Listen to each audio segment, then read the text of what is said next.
नमस्कार, मैं करण शर्मा अपनी सहयोगी स्वाति के साथ सुदर्शन न्यूज में आपका एक बार फिर से स्वागत करता हूं। संतों की बदनामी आखिर क्यों?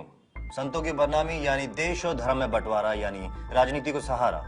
आखिर क्यों लग रहे हैं संत आशाराम बापू पे लगातार इल्जाम? एक सिलसिला ऐसा जो लगातार जारी है। आपको बता दें ये बात है सन 2004 में दिवाली के अवसर पर श्रद्धेय शंकराचार्य स्वामी श्री जयेंद्र सरस्वती को गिरफ्तार किया गया। उन पर कई झूठे और बेबुनियाद आरोप लगाए गए। आपको बता दें कि उसी वक्त आशाराम बापू ने यह भविष्यवाणी की थी कि देश और धर्म ही नहीं बल्कि साधु और संतों के खिलाफ एक समांतर ताकत काम कर रही है, जो निश्चित तौर पर आगे चलकर उनके खिलाफ भी साजिशें रचेगी। और आज आसाराम बापू की इसी भविष्यवाणी को सही साबित करने में जुटे हुए हैं कई लोग। नई कहानियां बनाना और नए आरोप लगाना तो मानो एक फैशन सा बन गया है। इन आरोपों का कोई अंत नजर नहीं आता और आज हम इन्हीं बेबुनियादी आरोपों का पर्दाफाश करेंगे।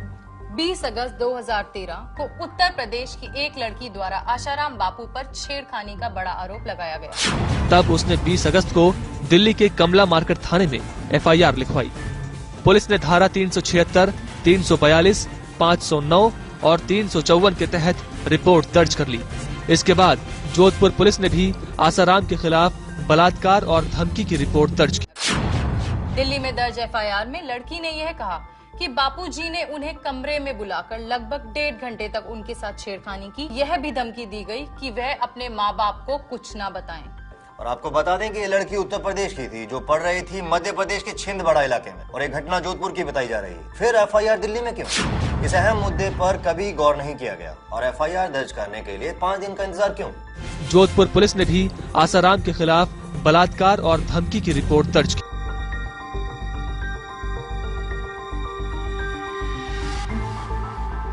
और हम दर्शकों को ये भी बता दें कि FIR में कहीं भी बलात्कार जैसे दुष्कर्म का उल्लेख नहीं किया गया था, लेकिन क्या मीडिया ने इसे जिम्मेदारी से प्रस्तुत किया?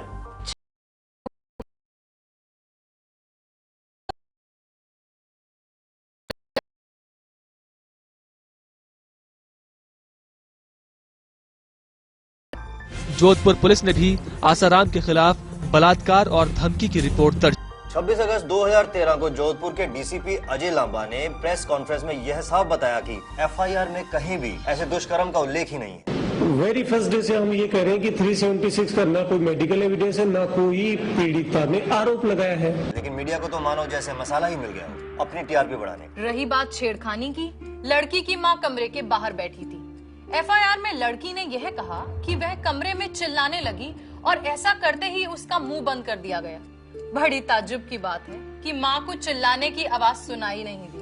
1.5 घंटे तक जिस लड़की का यौन शोषण हुआ हो, ऐसी लड़की जब अपनी माँ के सामने आती है तो क्या माँ को उसके हालात देखकर उसके मन में आशंका नहीं होगी? ऐसा होने पर कोई चुपचाप कैसे सो सकता है?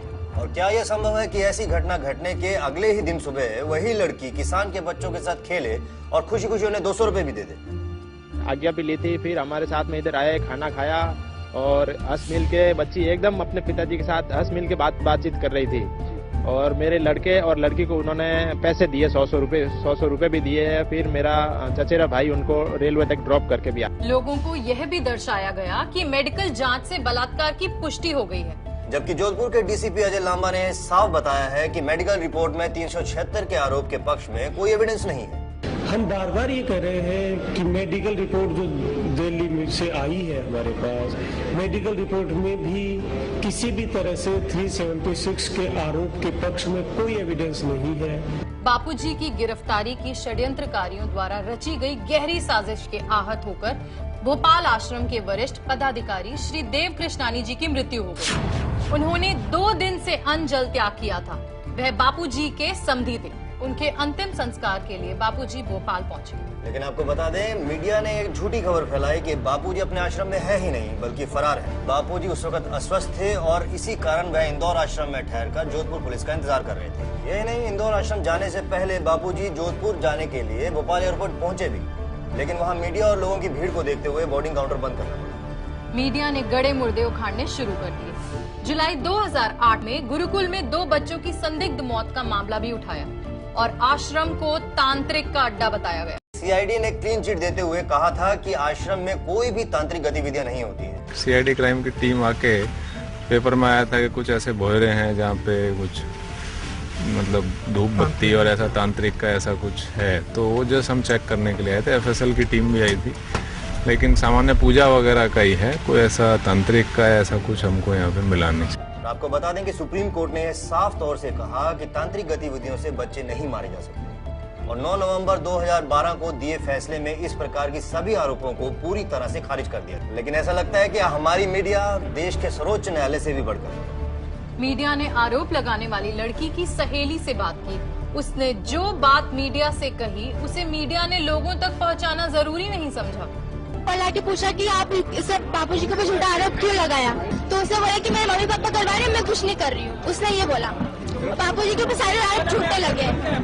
अधिकांश मीडिया द्वारा पूज्य बापूजी के चरित्र के साथ चीड़-फाड़ की साजिश की गई। यह बताया गया कि सरकारी वकील ने बापूजी की मेडिकल रिपोर्ट पेश की, जिसके मुताबिक बापूजी को यौन शोषण से संबंध रखने वाली बीमारी भी एक आरोप लगाया कि बूढ़ों की एक जो बीमारी होती है, जो कोई सब once in a blue moon कभी किसी बुजुर्ग के अंदर ये पाई जाती है, जो लड़कियों की